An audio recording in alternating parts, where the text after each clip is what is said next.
And we're back to continue Act 2 of Mass Effect 1. Today we're going to be rescuing Dr. Liara T'Soni and recruiting her into our squad.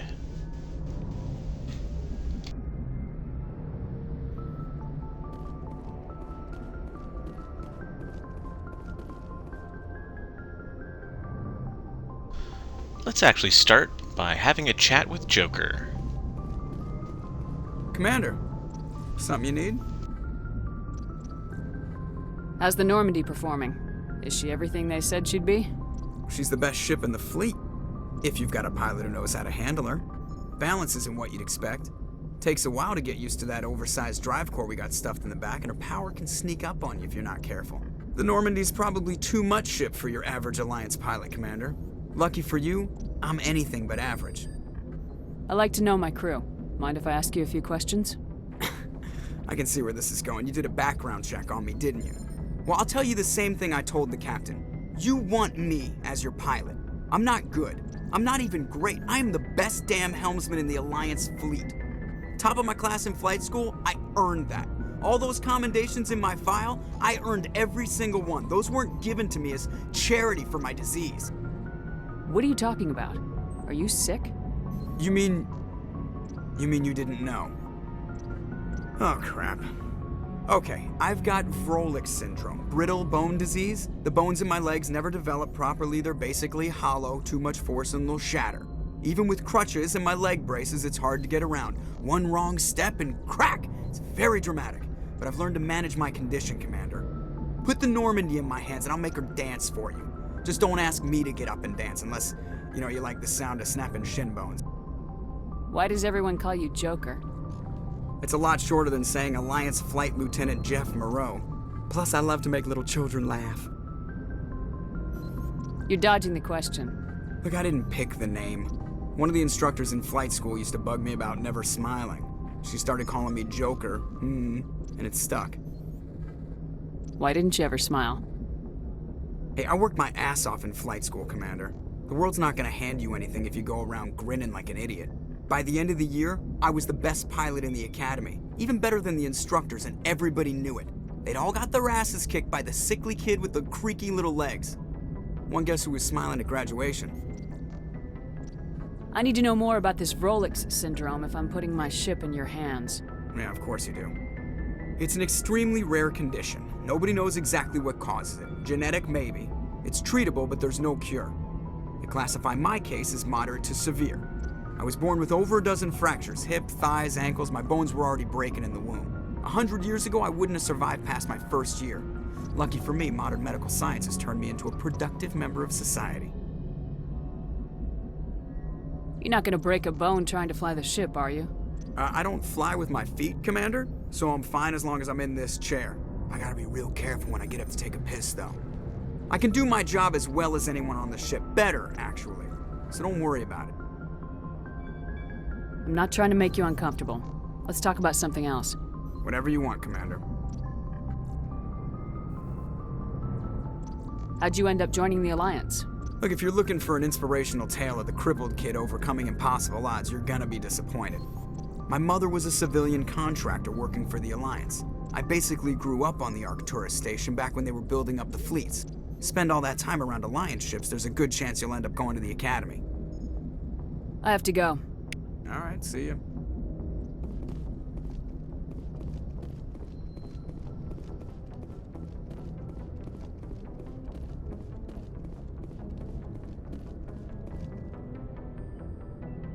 If anyone has to take over for Captain Anderson, I'm glad it's you. I'm not sure about having non-humans on our ship, though. I'm in charge here, Presley. I decide if we have non-humans on this vessel. Yes, ma'am. Understood, ma'am. Speak freely, Presley. I want to know if you have a problem with non-humans. It's not that, Commander. Humanity has always handled its own problems. Saren attacked one of our colonies. We should be the ones to stop him. We don't need their help. This is bigger than humanity. Saren's a threat to every species in the galaxy, and I'll welcome anyone who wants to help me bring him down. I guess so. Maybe I'm just stuck in the old ways of thinking. But don't worry, Commander. This won't be a problem. How did you end up assigned to the Normandy? I signed up with the Alliance as a navigator right out of school, following in my grandfather's footsteps, I guess. My first posting was on the Agincourt. We were at Elysium during the Skillian Blitz. A massive fleet of alien raiders hit the colony, trying to wipe it out. They had the numbers, but their ships were no match for an Alliance frigate. It was a slaughter. We couldn't even keep track of how many ships they lost. How'd you end up on the Normandy? I got my officer's commission after Elysium. Must have made an impression on the right people. Captain asked for me when he was picking his crew.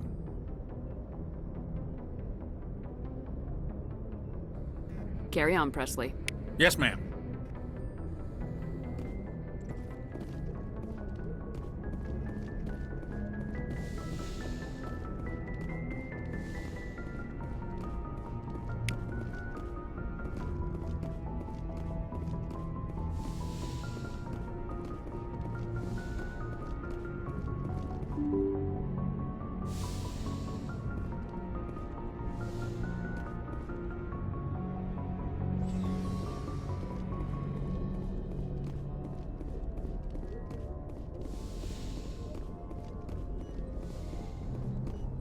Yes, Commander? Is there something you need? How did you end up serving on an Alliance ship? I enlisted right out of med school. Earth always seemed boring to me. Too safe, too secure. I figured the colonies were teeming with exotic adventure. I wanted to travel the stars, tending the wounds of tough soldiers with piercing eyes and sensitive souls. Turns out military life isn't quite as romantic as I'd imagined. But humanity needs the Alliance if we want to keep expanding through the Traverse, and the Alliance always needs good doctors. So I stayed on to do my part. I should go. Goodbye, Commander.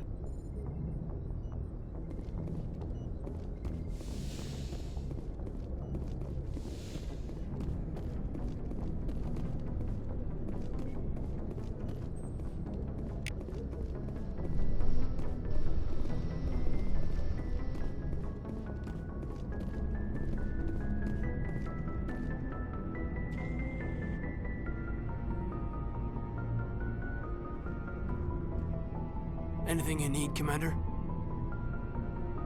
Just trying to get a sense of where the crew's at. Thoughts? I've wasted enough of your time for now, Commander. We'll have time for personal debriefings later. What's your opinion on the last mission? I don't see how we could have done things any better. At least not without getting to Eden Prime sooner. And we were on the scene faster than any other Alliance ship could have been. We'll talk another time, Lieutenant. Commander?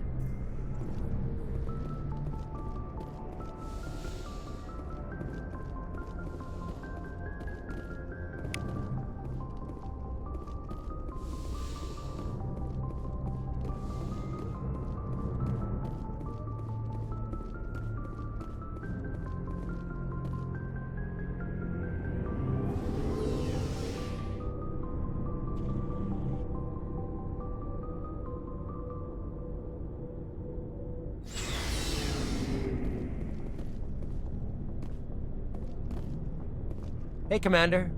Looking for some extra supplies before you head out? What have you got? Whatever you want. Armor, weapons, mods. It's not standard Alliance issue, but that's not necessarily a bad thing. Well, as long as you don't mind paying for it. Why should I pay you for my weapons and armor? My stuff doesn't come from the Alliance. I have to purchase it myself, and it's not cheap. Hell, the licenses alone have set me back more than I'd like. But no licenses, no goods. Without the goods, I'm out of a job. What are licenses? Why do you need them? Manufacturers sell licenses. Each license allows me to buy and sell a certain brand of products. I already have several basic ones, but you'll need to buy more if you want me to bring in different brands. Many of the best licenses are hard to get, but they're well worth the cost if you can find them. What do the different manufacturers offer? There are too many for me to keep track of, but each license will explain what it's good for. How often will you get new items? Well, that depends on how many licenses you've purchased, but I'll rotate items on a regular basis regardless. And anytime we land someplace with a big enough port, I'll buy, sell, and trade whatever I can. Check back often. I need to move items quickly, so only the most basic items will be stocked consistently.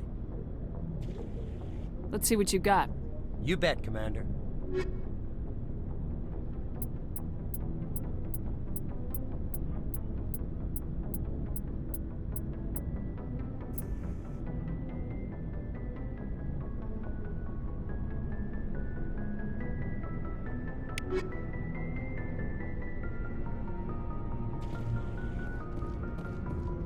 Thanks for bringing me on board, Commander. I knew working with the Spectre would be better than life at CSEC.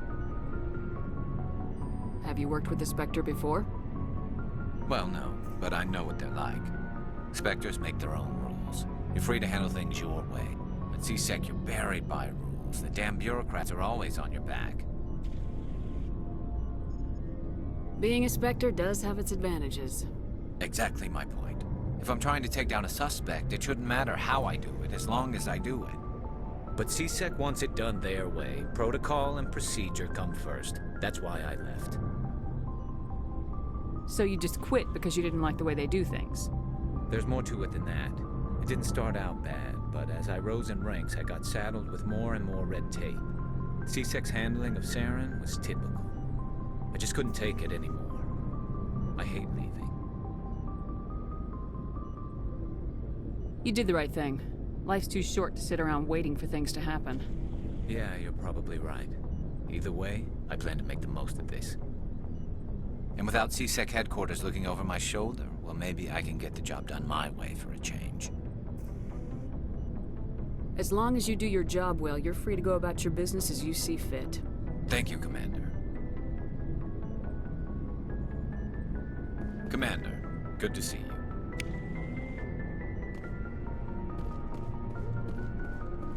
Commander? What's your opinion of the last mission? Kinda wish you'd got there sooner, Commander. No offense, I appreciate the rescue. I just wish... They died, you lived. That happens in this job. Yes, Commander. Believe me, I understand that. If I had been more alert, we wouldn't have been cut down by an ambush. The answer seems plain enough to me. Be more alert. Aye, aye, Commander. I'll make sure it doesn't happen again. Do you have a few minutes to talk? One-on-one? I'm sorry, Commander. I need to get my duty squared away. I wouldn't mind talking more later, though. Dismissed, Chief. Ma'am.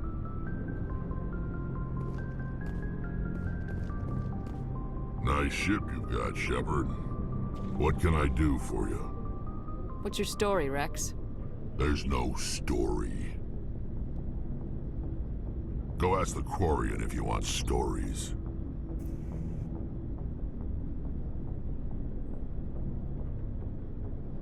You Krogans live for centuries.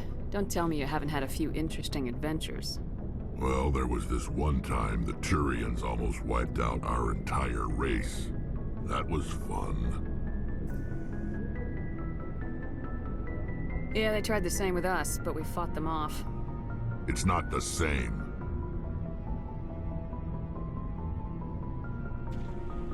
Seems similar enough to me. So your people were infected with a genetic mutation? An infection that makes only a few in 1,000 children survive birth? And I suppose it's destroying your entire species? You're still here. Can't be all that bad. I don't expect you to understand, but don't compare humanity's fate with the Krogan.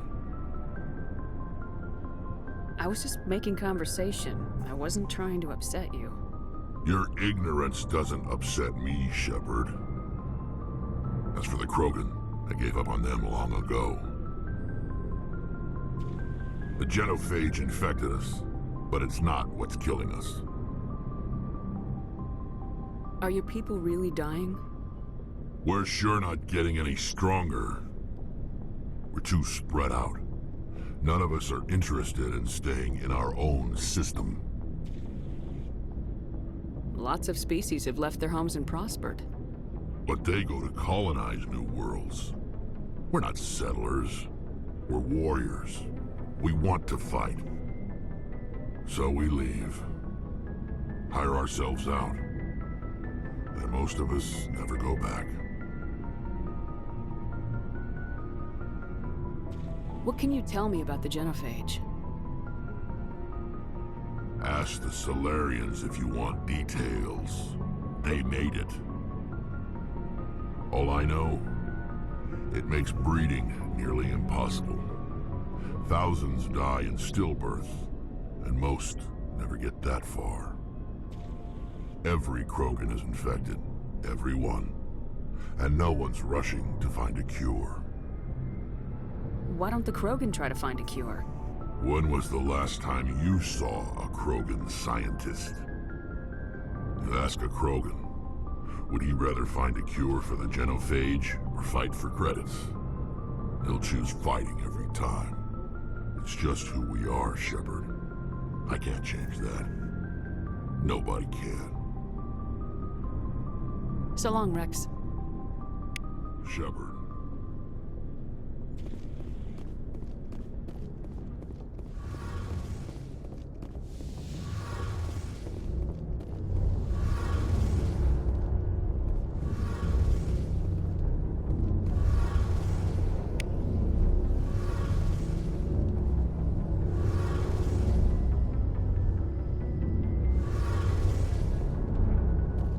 Hey, Commander, you know that Quarian, Tally? She's been spending all her time down here asking me about our engines. I'll tell her to leave you alone. What? No, she's amazing. I wish my guys were half as smart as she is. Give her a month on board and she'll know more about our engines than I do. She's got a real knack for technology, that one. I can see why you wanted her to come along. Fill me in on the IES stealth system. How does it work exactly? You can't hide a ship out in space. They emit too much heat and radiation. Too easy for sensors to pick them up, unless you find a way to capture those emissions. So our stealth systems trap the energy we give off in storage sinks built into the ship itself. No emissions to give away our location. Eventually the sinks have to be vented. More than a few hours silent running and they overheat. Cook us inside our own hull. There's no way for anyone to detect us? A visual scan can still pick us up. Anyone looking out a window can see us plain as day. But you have to be pretty close to get an actual visual out in space. Most vessels rely on scanners. As long as the stealth systems are engaged, they can't see us. Not unless we accelerate to FTL speeds. Why doesn't it work with faster-than-light travel? Cranking up the FTL blue shifts our emissions, pushes them into frequencies too high to capture in the sinks. As soon as we make the jump, it's like setting off a flare. Sensors can pick up our location whenever we enter or exit FTL flight, but for short-range missions, our stealth systems are amazing, and we've got the only one. Where else have you served, Adams? If you name a class of Alliance ship, I've probably served on it. Everything from dreadnoughts and carriers right down to frigates like the Normandy. My last assignment was on the Tokyo, only a cruiser, but she was a good ship. Couldn't hold a candle to the Normandy, though. I want to know more about the Normandy. She's the best ship I've ever served on, probably the fastest vessel ever designed, and she's the only one using the new Tantalus drive core. What's so special about the Tantalus drive core? Proportionally, it's about twice the size of any other vessel. Not only are we faster, we can run at FTL speeds longer before we have to discharge the core. Carry on, Adams. Aye, aye, Commander. Your ship's amazing, Shepard. I've never seen a drive core like this before. I can't believe you were able to fit it into a ship this small. I'm starting to understand why you humans have been so successful. I had no idea Alliance vessels were so advanced.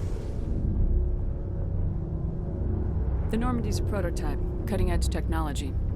A month ago, I was patching a makeshift fuel line into a converted tug ship in the flotilla. Now, I'm sitting on board one of the most advanced vessels in Citadel space. I have to thank you again for bringing me along. Traveling on a vessel like this is a dream come true for me. I had no idea you found ship technology so interesting. It comes with being a Quarian. The migrant fleet is the key to the survival of my people. Ships are our most valuable resource. But we don't have anything like this. We make do with cast-offs and second-hand equipment. We just try to keep them running for as long as we can. Some of the fleet's larger vessels date all the way back to our original flight from the Geth. I can't believe your fleet's still using ships that are 3 centuries old. They're constantly being repaired, modified, and refitted. They aren't pretty, but they work. Mostly. We've tried to make ourselves as independent as possible on the flotilla, grow our own food, mine, and process our own fuel. But some things we just can't make on our own. A patch to maintain the hull integrity requires raw materials we just don't have. That's why our pilgrimages are so important. Tell me about your people. Our lives aren't easy. Resources are scarce, and we are constantly on the move. Everything we do must in some way contribute to the continuation of the migrant fleet. There are 17 million Quarians in the flotilla, and each of us relies on the others for survival. The bonds among my people are strong.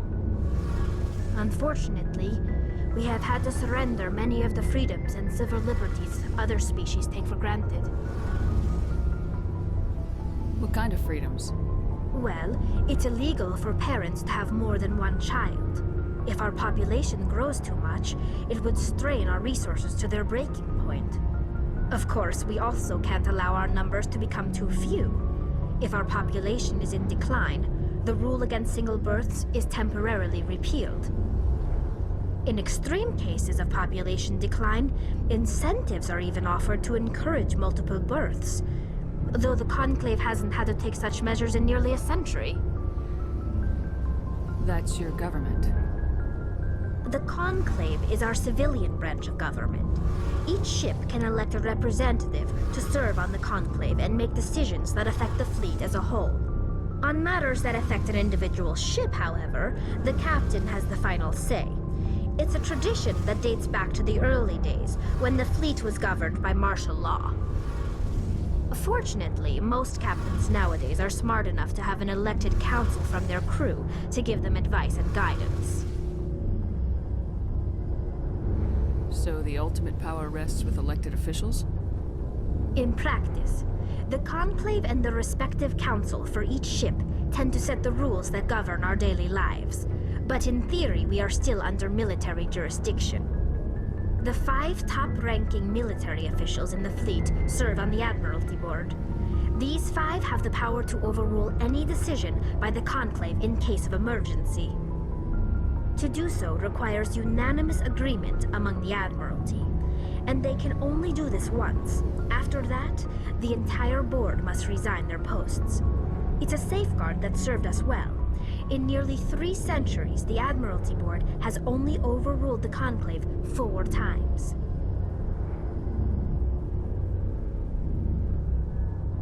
I want to know more about the Geth. I doubt I can tell you anything you don't already know. It's been almost 3 centuries since they drove my people into exile. All I know is the story of their origins, what they were when we created them, and how they turned on us. Interesting. The Geth were originally created to serve as an automated manual labor force.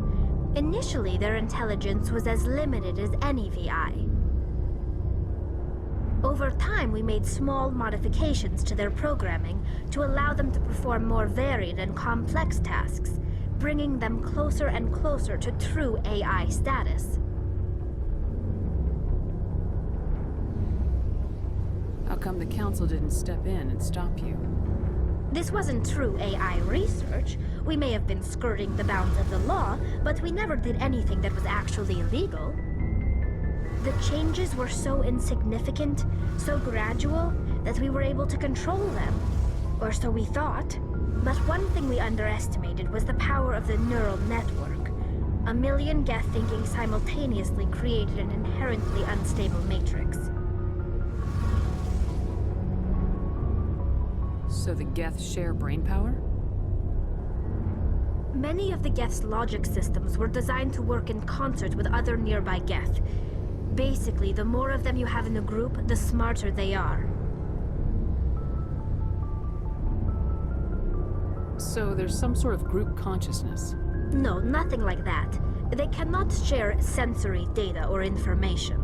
Their programming cannot handle that much simultaneous input. Each Geth maintains an individual awareness and identity. The neural network only operates on a process-based level. It's basically the synthetic equivalent of a subconscious. But when they're in close proximity, they can coordinate low-level functional processes, freeing up more capacity for original or independent thought. That doesn't make any sense. I'm probably oversimplifying. The Geth are incredibly advanced and complex creations. All you need to know is that they get smarter when they gather in large numbers. As we built more and more Geth, their effective intelligence became more sophisticated, more abstract. One day, a Geth began to ask its Quarian overseer questions about the nature of its existence. Am I alive? Why am I here? What is my purpose? As you can imagine, this caused a near panic among my people.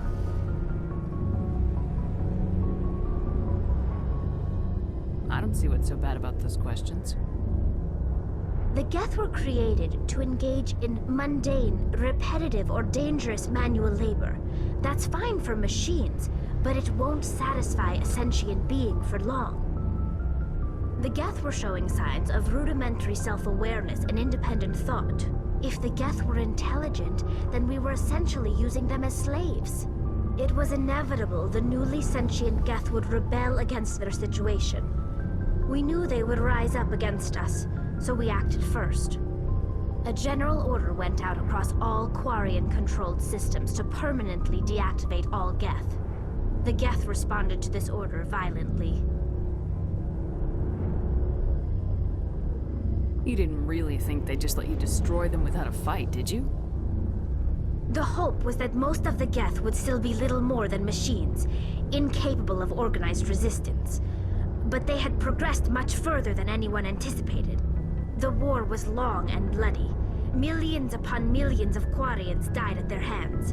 In the end, we were forced to flee our own homeworld. We feared the Geth would pursue us, but they never came beyond the Veil. Now we drift through space, exile searching for a way to reclaim what was once ours. You got what you deserved. We made a mistake when we created the Geth in the first place, but we did not make a mistake when we went to war against them. If we had not acted, they would have wiped us out. They're a synthetic life form. They have no use for organics. None. Why do you think they cut themselves off from the rest of the galaxy? Why do you think they've killed every organic being who's ever tried to contact them? They didn't kill Saren. What does that tell you? The Geth are not innocent victims in all this. They're the enemy. They want to destroy us. Not just the Quarians. All organic life. That's why they've joined up with Saren. And that's why we have to stop him. I want to know more about the pilgrimage. When my people reach maturity, we leave our birth ships and seek acceptance with a new crew. It's necessary to maintain genetic diversity among the fleet. But no ship wants to accept someone who will be a burden on them. So, to prove our worth, we embark on a pilgrimage. We set out alone, leaving the flotilla and our families behind us. We only return once we have found something of value we can bring back to the fleet. This is presented as a gift to the captain of the respective ship we wish to join. If the gift is accepted, we are welcomed into the crew.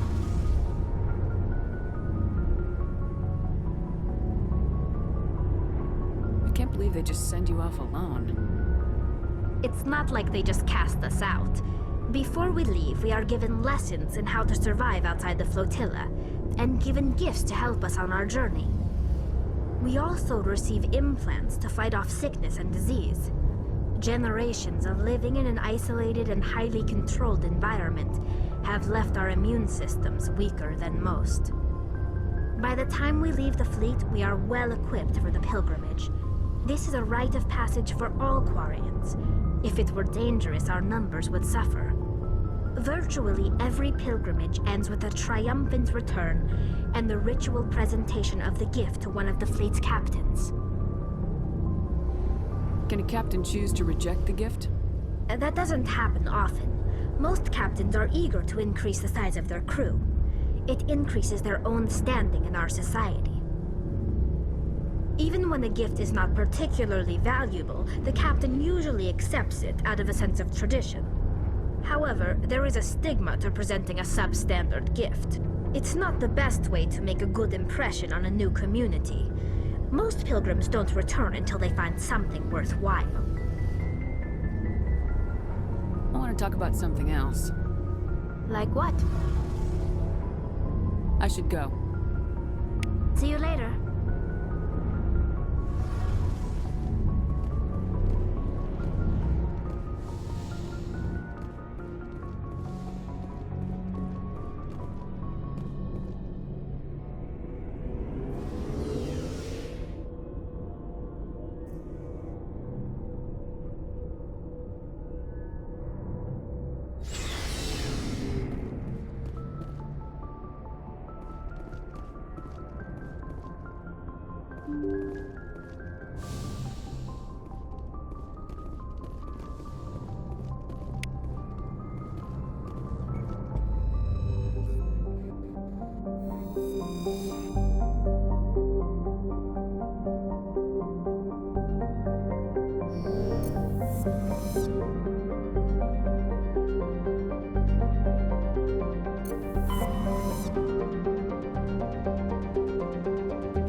Commander, I'm picking up a signal from the planet's surface.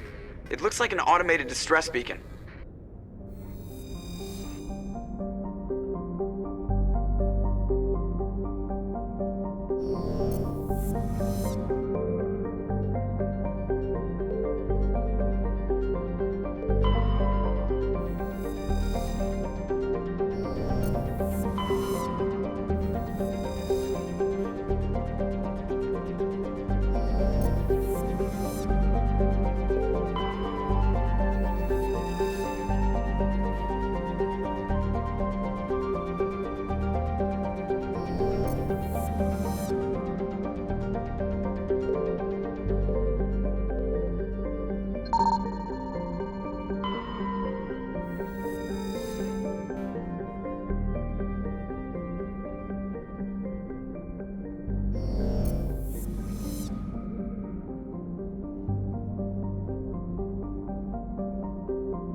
Commander, I'm picking up some strange readings.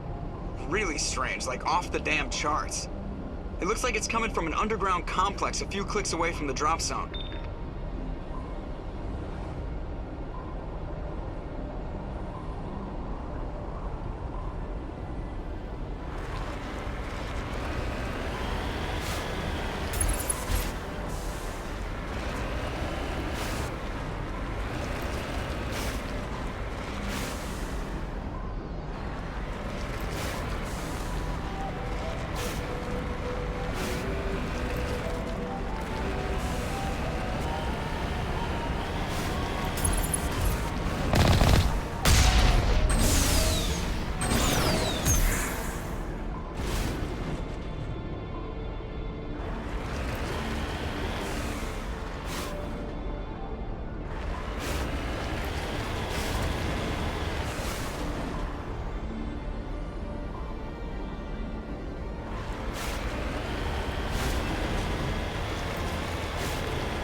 Perimeter secure.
deployed.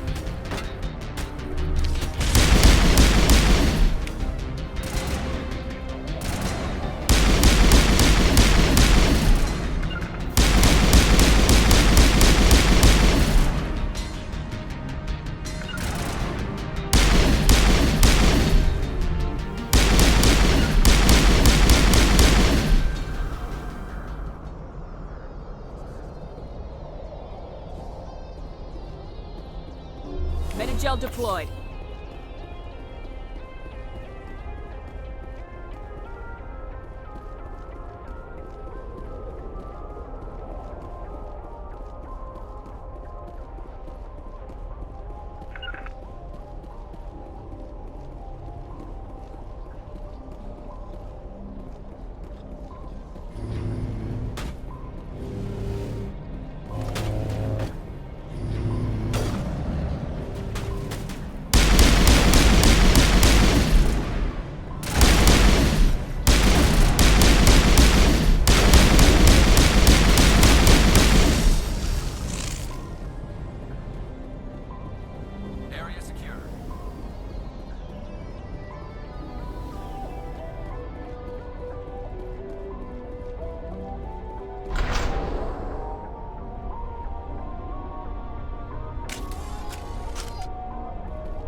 Like this cavern formed around the ruin after it was built.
Liara's looking for in here.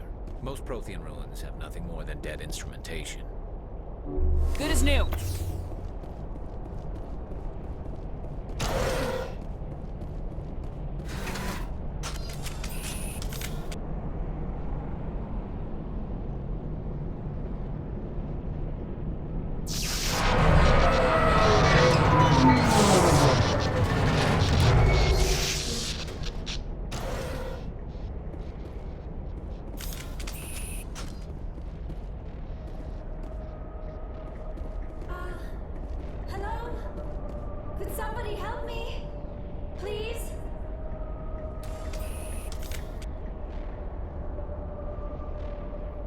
Can you hear me out there?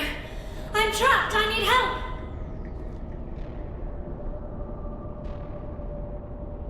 Quit shouting! This place is crawling with Geth!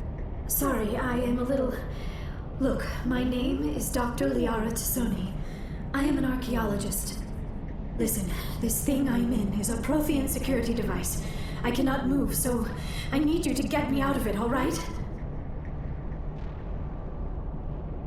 Your mother is working with Saren. Whose side are you on? What? I am not on anybody's side. I may be Benezia's daughter, but I'm nothing like her. I have not spoken to her in years. Please, just get me out of here. How did you end up in there? I was exploring the ruins when the Geth showed up, so I hid in here. Can you believe that? Geth beyond the veil! I activated the tower's defenses. I knew the barrier curtains would keep them out. When I turned it on, I must have hit something I wasn't supposed to. I was trapped in here. You must get me out, please! Any suggestions on how we can help? There is a control in here that should deactivate this thing. You'll have to find some way past the barrier curtain. That's the tricky part. The defenses cannot be shut off from the outside. I don't know how you'll get in here. Be careful. There is a Krogan with the Geth. They have been trying different ways to get past the barrier.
How did you get in here? I didn't think there was any way past the barrier. We blasted through with the mining laser. Of course. Yes, that makes sense. Please, get me out of here before more Geth arrive. That button over there should shut down this containment field.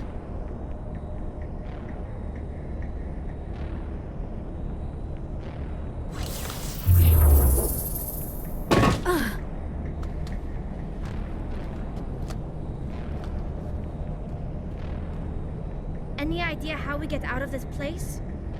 There is an elevator back in the center of the tower. At least I think it's an elevator. It should take us out of here. Come on! I still cannot believe all this. Why would the Geth come after me?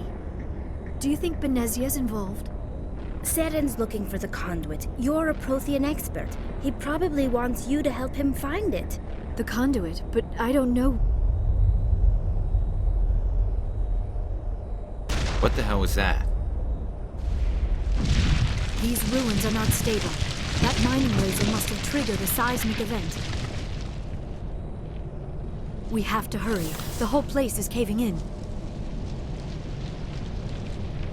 Joker, get the Normandy airborne and lock in on my signal. On the double, mister.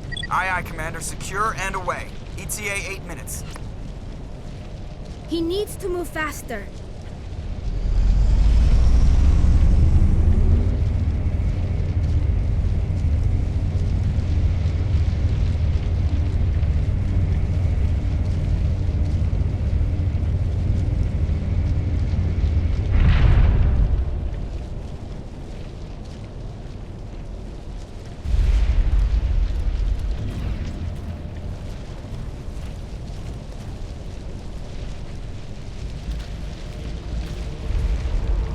Surrender. Or don't. That would be more fun. We don't have time to deal with this idiot. Charge! I like your attitude.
Too close, Commander. 10 more seconds we would have been swimming in molten sulfur. The Normandy isn't equipped to land in exploding volcanoes. They tend to fry our sensors and melt our hull. Just for future reference. We almost died out there and your pilot is making jokes? It's a coping mechanism. You'll get used to it. I see. It must be a human thing. I don't have a lot of experience dealing with your species, Commander. But I am grateful to you. You saved my life back there, and not just from the volcano. Those Geth would have killed me or dragged me off to Saren. What did Saren want with you? Do you know something about the conduit? Only that it was somehow connected to the Prothean extinction. That is my real area of expertise. I have spent the past 50 years trying to figure out what happened to them. Just how old are you exactly? I hate to admit it, but I am only 106. Damn! I hope I look that good when I'm your age. A century may seem like a long time to a short-lived species like yours. but among the Asari, I am barely considered more than a child. That is why my research has not received the attention it deserves. Because of my youth, other Asari scholars tend to dismiss my theories on what happened to the Protheans. I've got my own theory on why the Protheans disappeared. With all due respect, Commander, I have heard every theory out there. The problem is finding evidence to support them. The Protheans left remarkably little behind. It is almost as if someone did not want the mystery solved. It is like someone came along after the Protheans were gone and cleansed the galaxy of clues. But here is the incredible part. According to my findings, the Protheans were not the first galactic civilization to mysteriously vanish. This cycle began long before them. Where'd you come up with this theory? I thought there wasn't any evidence. I have been working on this for 50 years. I have tracked down every scrap and shred of evidence. Eventually, subtle patterns start to emerge, patterns that hint at the truth. It is difficult to explain to someone else. I cannot point to one specific thing to prove my case. It is more a feeling derived from a half-century of dedicated research. But I know I'm right, and eventually I will be able to prove it. There were other civilizations before the Protheans. This cycle has repeated itself many times over. Get to the point. The galaxy is built on a cycle of extinction. Each time a great civilization rises up, it is suddenly and violently cast down. Only ruins survive. The Protheans rose up from a single world until their empire spanned the entire galaxy. Yet even they climbed to the top on the remains of those who came before. Their greatest achievements, the mass relays and the Citadel, are based on the technology of those who came before them. And then, like all the other forgotten civilizations throughout galactic history, the Protheans disappeared. I have dedicated my life to figuring out why. You're not much of an expert, Doctor. The answer's been standing in front of you the whole time. The Protheans were wiped out by a race of machines, the Reapers. The Reapers? But I have never heard of. How do you know this? What evidence do you have? There was a damaged Prothean beacon on Eden Prime. It burned a vision into my brain. I'm still trying to sort out what it all means. Visions? Yes, that makes sense. The beacons were designed to transmit information directly into the mind of the user. Finding one that still works is extremely rare. No wonder the Geth attacked Eden Prime. The chance to acquire a working beacon, even a badly damaged one, is worth almost any risk. But the beacons were only programmed to interact with Prothean physiology. Whatever information you received would have been confused, unclear. I am amazed you were able to make sense of it at all. A lesser mind would have been utterly destroyed by the process. You must be remarkably strong-willed, Commander. This isn't helping us find Saren, or the conduit. Of course, you're right. I am sorry, my scientific curiosity got the better of me. Unfortunately, I do not have any information that could help you find the conduit, or Saren. Looks like we wasted our time here. Wait, Commander. Saren might try another attempt on my life. I'd feel safer if you let me stay on your ship. Besides, my knowledge of the Protheans might prove useful later. And her biotics will come in handy when the fighting starts. We've already got every other non-human species on board. Might as well add an Asari to the team. Thank you, Commander. I am very grateful. Oh, I am afraid I am feeling a bit lightheaded. When was the last time you ate, or slept? Dr. Chakwa should take a look at you. It is probably just mental exhaustion, coupled with the shock of discovering the Protheans' true fate. I need some time to process all this. Still, it could not hurt to be examined by a medical professional. It will give me the chance to think things over. Are we finished here, Commander? Go see the doctor. The rest of you, dismissed. Mission reports are filed, Commander. You want me to patch you through to the Council? Patch him through, Joker. Setting up the link now, Commander. We've received your report, Commander. I understand Dr. T'Soni is on the Normandy. I assume you're taking the necessary security precautions. Don't tell me how to do my job. You are free to act as you see fit, Commander. Our role is to offer guidance and advice. It's up to you if you're smart enough to listen. Liara's on our side. The Geth were trying to kill her. Benezia would never allow Saren to kill her daughter. Maybe she doesn't know. Or maybe we don't know her. We never expected she could become a traitor. At least the mission was a success. Apart from the utter destruction of a major Prothean ruin. Was that really necessary, Shepard? We almost died in there. The Geth were everywhere. Of course, Commander. The mission must always take priority. Good luck, Commander. Remember, we are all counting on you.